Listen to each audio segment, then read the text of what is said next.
Bonjour à tous, un grand plaisir pour moi de vous retrouver tous autour de ce message de la parole de Dieu. Et comme vous avez peut-être eu l'occasion de m'entendre l'annoncer, aujourd'hui je vais vous parler d'une réalité dans notre vie qui est tellement importante, essentielle, et qui nous arrive à tous de toute façon. Et puis c'est sur ce chemin-là que le Seigneur Jésus va nous conduire. J'appelle ça, puis il y en a d'autres qui l'ont appelé avant moi, ça s'appelle le lâcher-prise. Et c'est quelque chose qui est dans notre vie est tellement essentiel et à un moment donné qui peut révolutionner notre comportement, notre attitude, nos paroles et aussi notre état de cœur. J'ai choisi comme verset pour introduire ce récit cette parole de Jésus à Pierre dans Jean 21 chapitre 18. Et avant de lire ce verset, je voudrais vous dire qu'en fait, nous allons finalement cheminer avec le disciple Pierre tout au long de sa marche avec le Seigneur, du début jusqu'à la fin. Et ça va nous montrer un certain nombre de choses qui sont pour nous des enseignements tout à fait essentiels à mettre en pratique.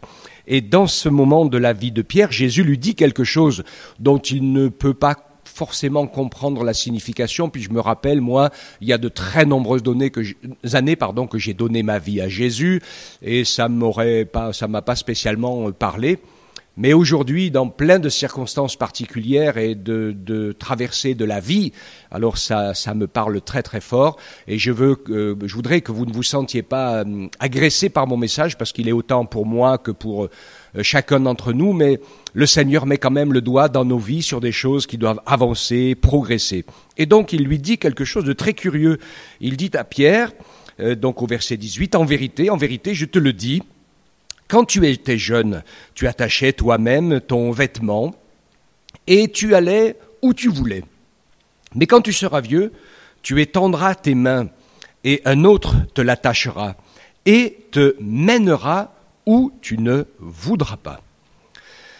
Quand nous parcourons la vie de Pierre, nous allons repérer ces différents éléments qui remplissent finalement notre vie à tous, parce que nous avons tous des vies, bien sûr, complètement différentes, mais il y a des grandes similitudes. Les enseignements de Jésus mettent le doigt sur des choses qui sont en nous, naturellement, dans notre vie courante, et qui doivent être modifiées, améliorées, voire parfois abandonnées et transformées. Donc en parcourant parallèlement la vie de Pierre avec la mienne, avec la tienne, nous allons voir dans ces différents éléments qui remplissent notre vie, notre vision, notre compréhension.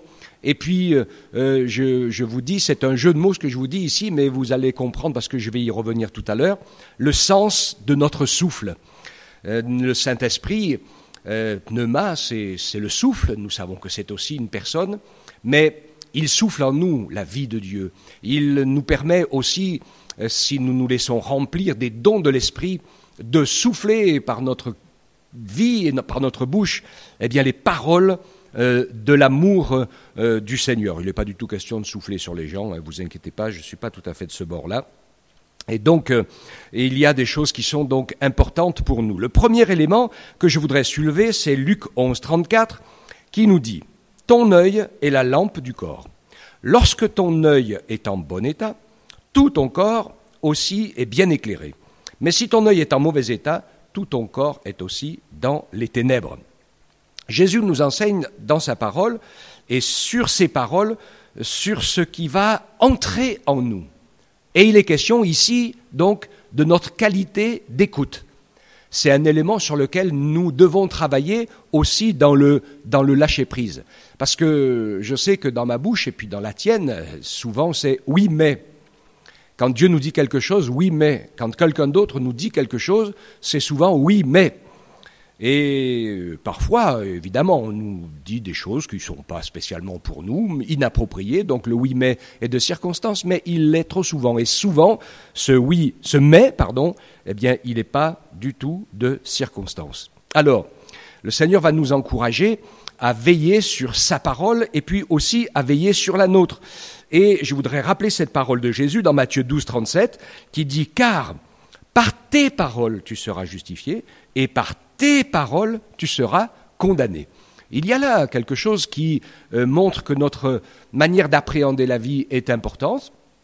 et que nous devons être attentifs, être remplis de grâce et de miséricorde pour pouvoir faire attention à ce que nous disons, parce que parfois, eh bien, de nos bouches, c'est ce que Jésus disait, c'est nos bouches qui nous rendent impurs parce qu'ils sortent de mauvaises paroles, il y a des mauvaises pensées qui s'expriment et nous n'avons pas forcément toujours le bon état d'esprit. Alors, je vais vous parler, donc, dans ce message, des mots de la vie. Alors, il y a deux jeux de mots, hein. C'est les mots avec les épreuves que nous traversons, mais ce n'est pas mon propos. Mais les mots de la vie, c'est les choses que nous disons, et les choses que Jésus nous dit, et les choses que nous disons aux autres, et les choses que les autres nous disent. Alors, il y a 3 questions essentielles. Je vais vous retenir et vous poser sur ces 3 questions essentielles. Qui a le premier mot dans ma vie? C'est des questions qu'on doit toujours se poser. Qui a le premier mot dans ma vie? Eh bien, souvent, c'est moi. Vous savez, Jésus, le premier mot dans sa vie, les premiers mots, eh bien, ce n'était pas Jésus, c'était son Esprit Saint. Ah, c'est intéressant. Et puis, il y a une deuxième question qui va avec, parce qu'on a parlé des premiers mots. Qui a le premier mot dans notre vie? Eh bien, voilà. Et qui a le dernier mot? Qui a le dernier mot dans ma vie? Qui a le dernier mot dans ta vie? Et puis la troisième question, c'est quel est le souffle qui m'anime? Et nous allons donc prendre quelques minutes pour pouvoir détailler ces choses. Nous avons besoin d'apprendre à vivre avec le souffle de l'Esprit Saint dans nos vies. Ça, c'est essentiel. Et c'est tout un apprentissage parce que ce n'est pas naturel. La parole de Dieu nous dit que ces choses-là ne sont pas naturelles et que c'est à nous de les rechercher. Alors nous suivons la vie de Pierre. Premier élément, dans Matthieu 4, 19 à 22, eh bien Jésus vient, il passe, et Pierre, puis souvent les autres disciples, c'est souvent les mêmes, mais Pierre est toujours un peu en tête parce que c'est lui souvent qui prend la parole, c'est lui qui exprime de manière claire et à haute voix ce que la plupart des autres pensent peut-être et n'osent pas dire. Lui, il le fait. Alors ils répondent à l'appel de Jésus et ils le suivent. Et ça, c'est bien sûr essentiel et déterminant. Jésus leur dit « Suivez-moi ». Je vous ferai pêcheurs d'hommes. Aussitôt, ils laissèrent les filets et le suivirent. Et puis Jésus, allant plus loin, vit 2 autres frères, Jacques, fils de Zébédée, Jean son frère, qui étaient dans une barque avec Zébédée, leur père, et qui réparaient leurs filets. Il les appela, et aussitôt, ils laissèrent la barque, leur père, et le suivirent. Donc, nous voyons ici la définition toute simple et biblique du disciple de Jésus. Ce n'est pas quelqu'un qui croit en Jésus uniquement, mais c'est quelqu'un qui suit Jésus, qui laisse tout et qui le suit. Alors, laisser tout, c'est un peu du lâcher-prise. Ça ne veut pas dire qu'il faut devenir des vagabonds et tout lâcher. Mais ce que je crois, moi, fortement, c'est que par notre chair et par notre nature, nous sommes accrochés, attachés, ficelés à tout un tas de choses de notre vie qui nous tiennent, qui nous retiennent, qui nous maintiennent, et qui nous empêche d'avoir le cœur libre, l'esprit libre, les pensées libres pour tout naturellement, comme des enfants, suivre Jésus. Nous avons beaucoup de filtres, beaucoup d'attaches, beaucoup de choses qui sont tellement importantes pour nous dans notre société, qui n'ont absolument aucune importance pour le Seigneur et qui nous empêchent plus qu'autre chose. Alors, nous suivons la vie de Pierre. C'est qui a le premier mot? Eh bien là, ils ont tout juste. Le premier mot, c'est Jésus. Il les appelle, ils laissent tout et ils le suivent. Entre le premier mot et le dernier mot, il y aura d'autres mots. On va le voir ensemble. Donc, Pierre écoute et il suit Jésus, il le voit faire, il participe à l'œuvre puisque le Seigneur l'y a appelé. Et donc le deuxième mot, c'est que Pierre écoute, voit et comprend par la révélation du Saint-Esprit, ça c'est essentiel, qui est Jésus. Matthieu 16, 16 à 17, Jésus pose la question, « Qui dites-vous que je suis ?» Et Pierre, sans hésiter, répond, « Tu es le Christ, le Fils du Dieu vivant. » Jésus reprend la parole et dit, « Tu es heureux, Simon, fils de Jonas, car ce ne sont pas la chair et le sang qui t'ont révélé cela, mais c'est mon Père qui est dans les cieux. Amen. » Donc, il y a là un deuxième point. Alors, un deuxième mot qui est important, c'est un peu la foi que j'expliquais dans mon dernier message, cette foi qui est la conviction que Dieu nous aime, que la parole de Dieu est la vérité, que Jésus est le seul sauveur.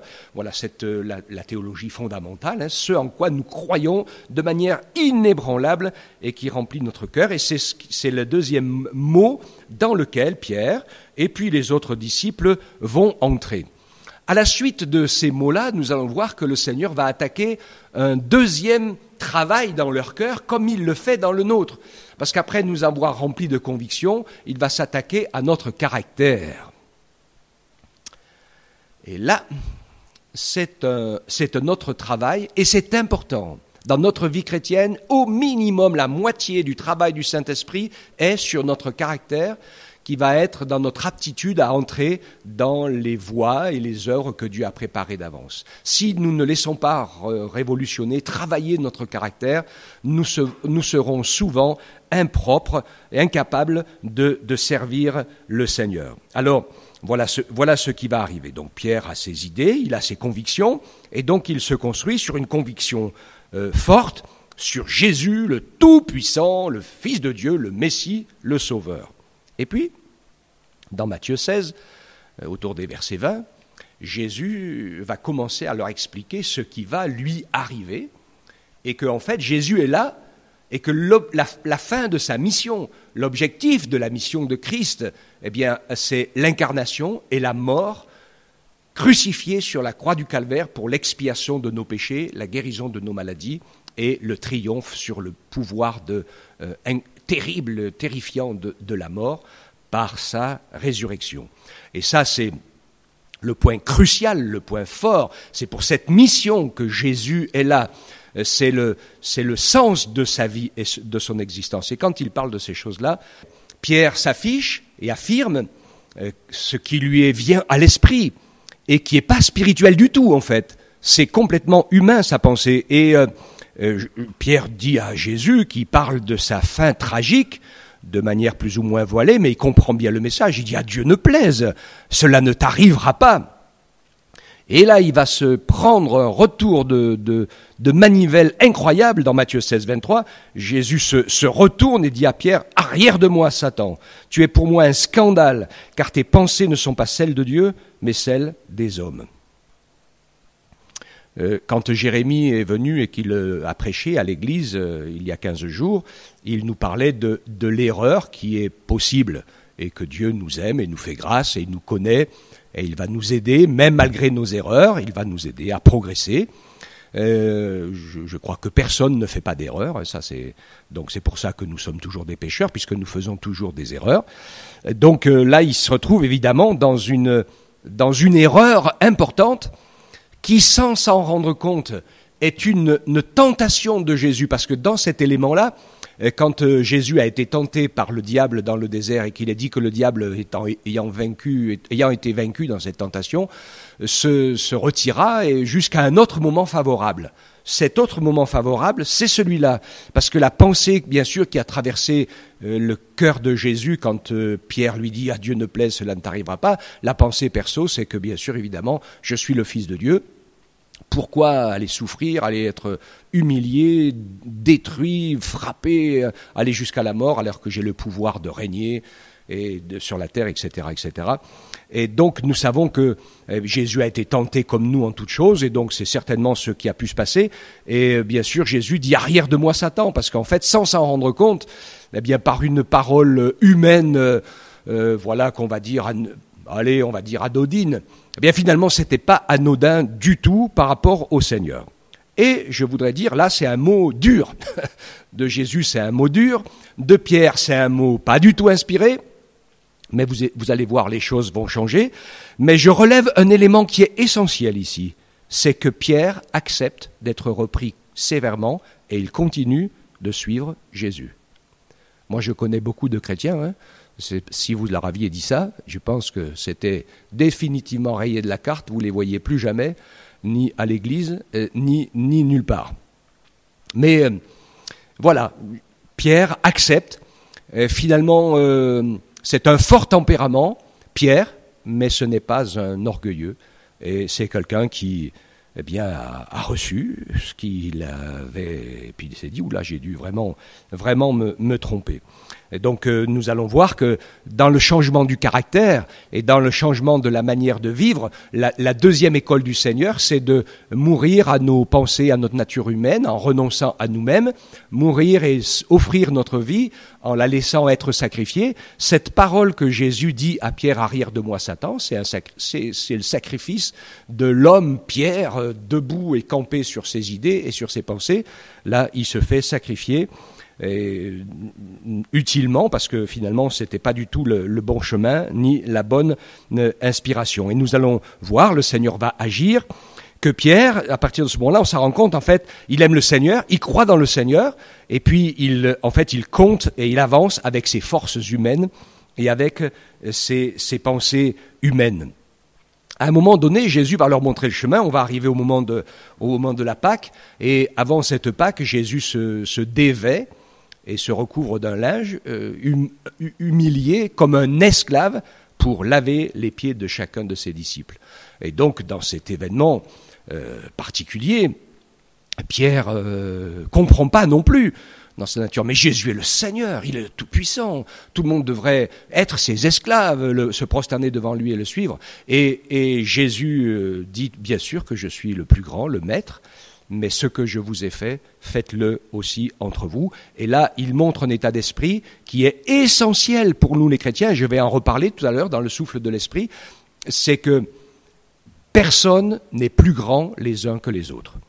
Et pour Dieu, il nous aime tous, on est ses enfants, et on est tous des pécheurs qui avons besoin de sa grâce, et il n'y a pas un juste, pas même un seul, il n'y a pas un homme mieux qu'un autre. Et ce qui fait de nous des hommes mieux, c'est quand nous renonçons à nous et que nous apprenons à lui faire confiance, quand nous travaillons sur notre mauvais caractère, sur les choses qui ne vont pas dans le bon sens, pour que nous puissions permettre au Saint-Esprit de construire les choses qui vont dans le bon sens. Et ça, c'est bien sûr le Seigneur qui le fait. Donc je ne vais pas vous donner les détails du fait où Jésus a lavé les pieds, mais il dit, parce qu'il y a toute une prédication à faire sur ce sujet qui est super intéressante. Mais en attendant, Jésus a dit, je vais le faire à tous, parce que si je ne le fais pas pour toi, tu ne fais pas partie de mon troupeau. Nous, les enfants du Seigneur, nous devons travailler à nous laver les pieds les uns des autres, et quand ça ne va pas, quand nous sommes fâchés, quand c'est compliqué, nous devons apprendre à pardonner, à faire grâce, à passer par-dessus. C'est ce que Jésus veut nous apprendre, c'est fondamental. Et puis on arrive, après la Pâque, à ce moment tragique où le Seigneur va annoncer ce qui va arriver. Matthieu 26, 32 à 35, il dit, Jésus leur parle et lui dit qu'il va mourir, donc, et puis après ma résurrection, je vous précéderai en Galilée. Et Pierre prit la parole, lui dit, quand tu serais pour tous une occasion de chute, tu ne le seras jamais pour moi. Jésus lui dit, en vérité, je te le dis, cette nuit même, avant que le coq chante, tu me renieras 3 fois. Pierre lui répondit, quand il me faudrait mourir avec toi, je ne te renierai point. Et tous les disciples dirent de même. Seulement voilà, à Gethsémanée, Jésus a été arrêté par l'armée du temple et les gardiens du temple, et tous les disciples se sont enfuis, sauf Pierre, qui ne s'est pas enfui tout de suite, mais qui en fait s'est retrouvé coincé, et face à la possibilité d'être aussi arrêté et mis à mort, lui qui comptait sur ses propres forces pour donner sa vie pour Jésus, il en a été incapable. Il va apprendre une cruelle leçon. Aucune force humaine des pécheurs que nous sommes n'est capable de tenir dans le royaume de Dieu. Et c'est super important. Vous voyez, Jésus disait qui est le plus grand. Il parlait de Jean-Baptiste. Il dit mais Jean-Baptiste était un homme incroyable. Jean-Baptiste. Il dit c'est le plus grand des prophètes. Il dit oui mais dans le royaume des cieux. Il est parmi les plus petits, et nous sommes parmi les plus petits parce que tout ce que nous vivons est de la grâce de Dieu. Alors, je dis pas pour Pierre seulement, je dis pour toi, je dis pour moi, je dis pour Pierre, ces réflexes, ces ressorts, ces secours et concours humains, ces réactions humaines doivent mourir pour recevoir de l'Esprit Saint le souffle de vie. Et je vais vous en parler en détail maintenant, parce que un souffle va dans les deux sens, inspiration et expiration. Et c'est tout un enseignement qui est important de ce que le Saint-Esprit veut faire avec nous. Et puis on arrive donc après le reniement, vous connaissez tous l'histoire, et vous savez que Jésus ressuscité va vers ses disciples qui ont pêché toute la nuit, et puis sur le bord de la plage, il a préparé la cuisine, des poissons et tout ça.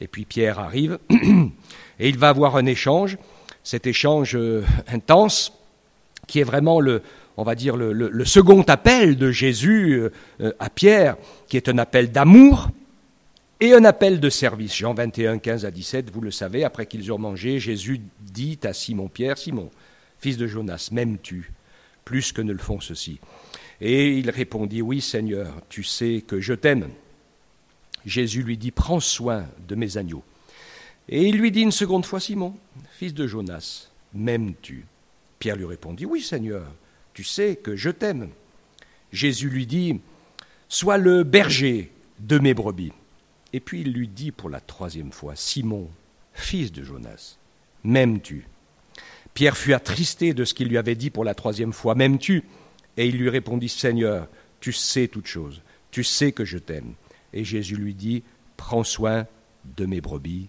Amen. » Jésus lui pose 3 fois la question.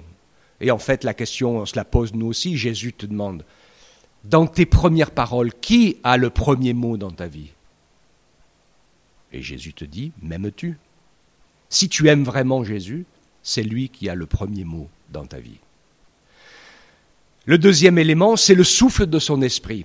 Est-ce que tu veux te laisser inspirer et servir Dieu, non pas selon ton idée et ton souffle, mais selon le souffle du Saint-Esprit qui va entrer et sortir ? C'est la deuxième question. Est-ce que tu veux bien me servir selon le souffle de mon esprit ? C'est le deuxième, Pierre, ou je sais pas, Jacques, ou François, ou Bernadette, je sais pas qui est-ce qui m'écoute, m'aimes-tu ? Et puis le troisième, c'est qui a le dernier mot dans ta vie ? Et nous découvrons bien sûr que c'est Jésus qui a eu le dernier mot dans la vie de Pierre. Il a appris à être sensible à la pensée de l'esprit, à se taire, à ne pas réagir humainement et charnellement, même s'il n'a pas été parfait non plus, comme personne ne l'est. Il y a eu des moments où c'était un peu compliqué, quand il y avait l'attitude en face des Juifs et des païens. C'est pas parfait quand même. Mais Pierre avait vraiment pris l'habitude de mettre le Seigneur en avant et de ne plus avoir ce tempérament de fonceur selon la chair où il commence à agir d'abord et puis à réfléchir après. Dans son premier souffle, c'est « Aimes-tu Jésus ?» et lui laisses-tu les premiers mots. Dans ta vie, laisses-tu le souffle du Saint-Esprit entrer et sortir de toi pour te transformer ? Et qui a le dernier mot ? Est-ce que c'est le Seigneur ou est-ce que c'est toi ? Voyez, au travers de tout ce cheminement, Pierre est maintenant prêt à répondre à l'appel de Dieu pour commencer son ministère. Et son ministère, il est très simple et très clair. C'est de prendre soin des autres.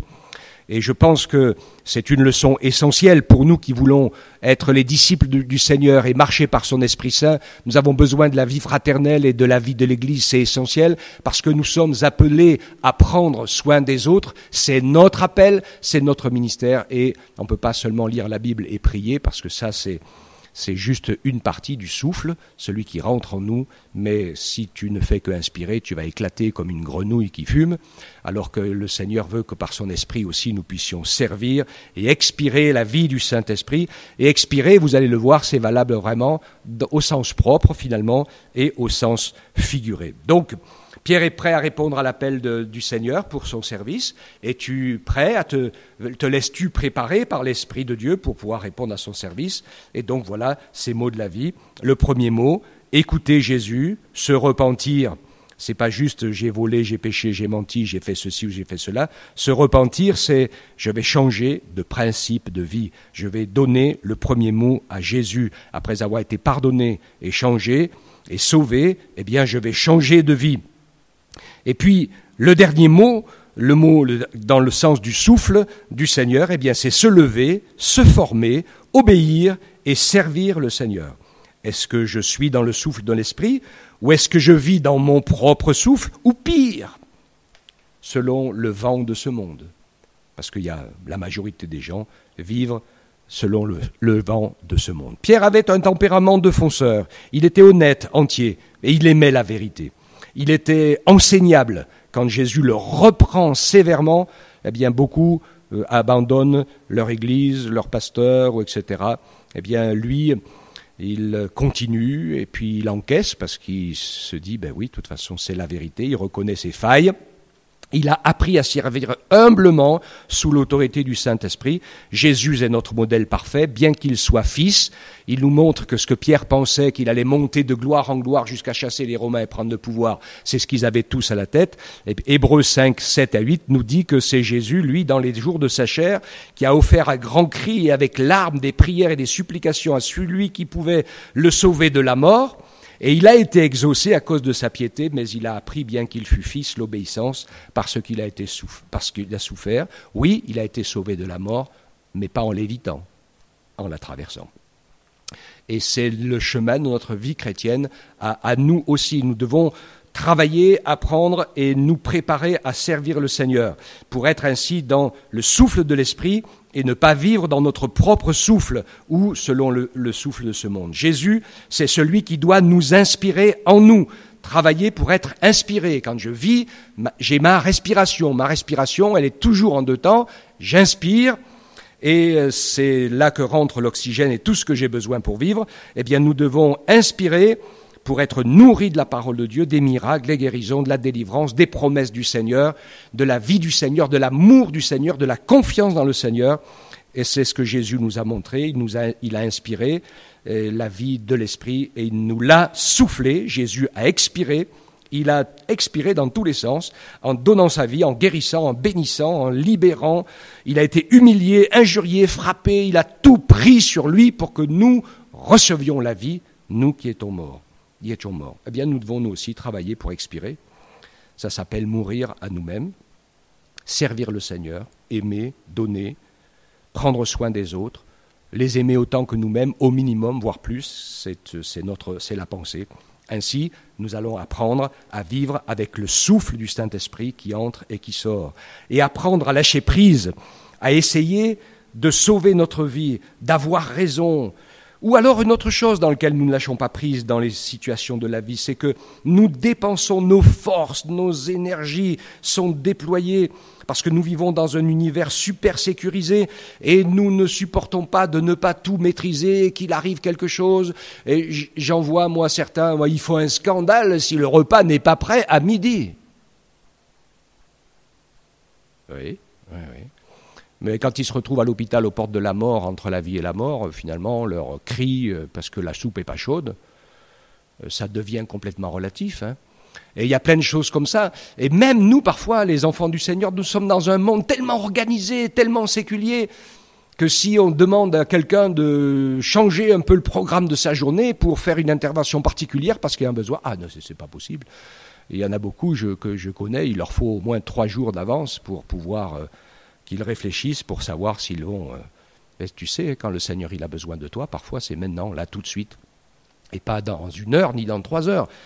C'est maintenant. Et s'il a besoin de toi, ton temps peut se libérer. Il y a des choses, on peut pas se libérer, il y a aucun souci. Mais il y a des moments, on le peut. Quand l'Écriture nous dit, si tu as de quoi apporter un bienfait à quelqu'un, ne le remets pas à demain. Et je dis Amen. Donc le Seigneur nous encourage ici. Vous savez ce qu'il dit, Proverbe 17.1, il dit « Il vaut mieux un morceau de pain avec la tranquillité qu'une maison pleine de viande avec la discorde. » Apprenons à relâcher prise et à relativiser.